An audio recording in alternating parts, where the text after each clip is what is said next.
The day I married Mark felt like the beginning of a perfect life. White roses lined the aisle, violins whispered softly, and his hand was warm around mine. Everyone smiled, everyone cheered, and for a moment, I thought I was the luckiest woman in the world. Then my phone buzzed.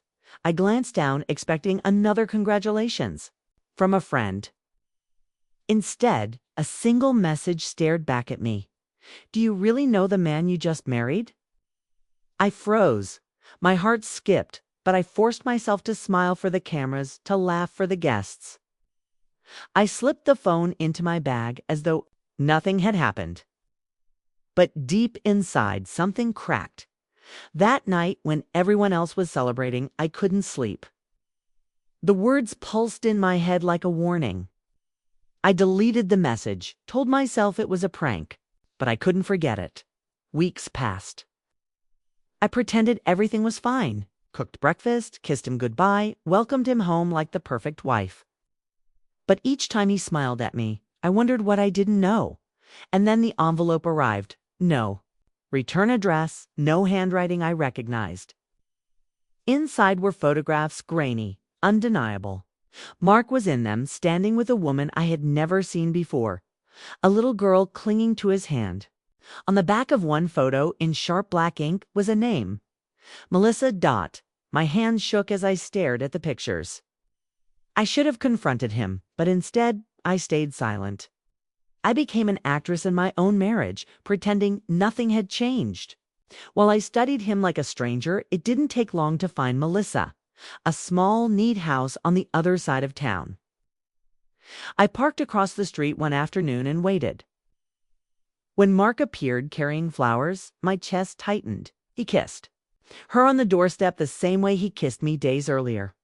Then he lifted the little girl into his arms. She called him Daddy. I didn't scream. I didn't cry.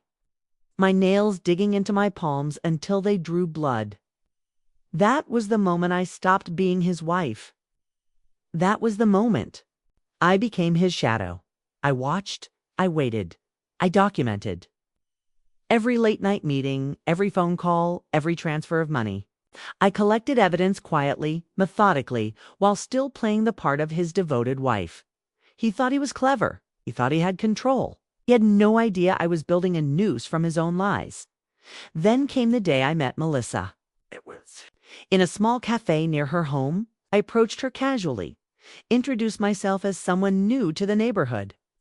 She smiled warmly, completely unsuspecting. We chatted about little things. She even invited me over one afternoon. The moment I stepped into her house, I knew Mark had been there. His scent lingered faintly in the air. My stomach turned, but I smiled. I played along.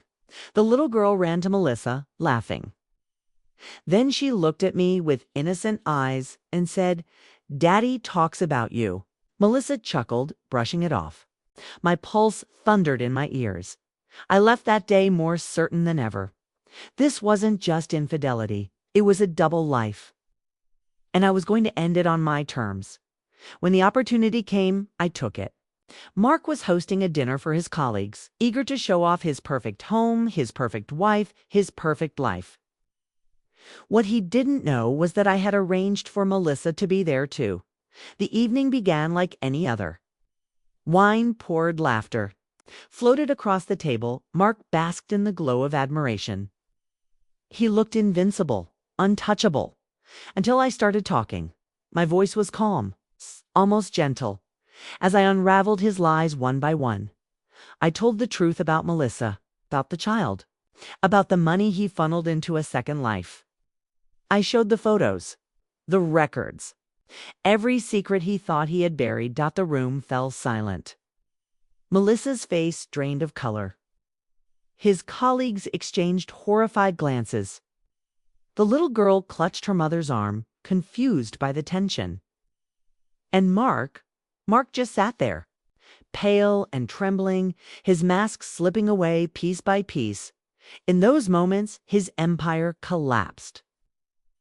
His colleagues saw him for what he was. Melissa finally understood the depth of his betrayal. His carefully constructed world shattered around him. When, It was done. I stood, smoothed my dress, and walked out. I didn't raise my voice. I didn't look back. I left him there, choking on the ruins of the life he thought he controlled. In the weeks that followed, everything crumbled for him. His job, his reputation. It's a called perfect image. Melissa left him. His colleagues cut ties. He was nothing. And yet even now, I can't stop thinking about that first message. It's the one that started it all. Do you really know the man you just married? Who sent it? A stranger trying to protect me. A friend who knew more than they admitted. Or someone much closer than I ever imagined. Some nights I wonder if the real story hasn't even begun.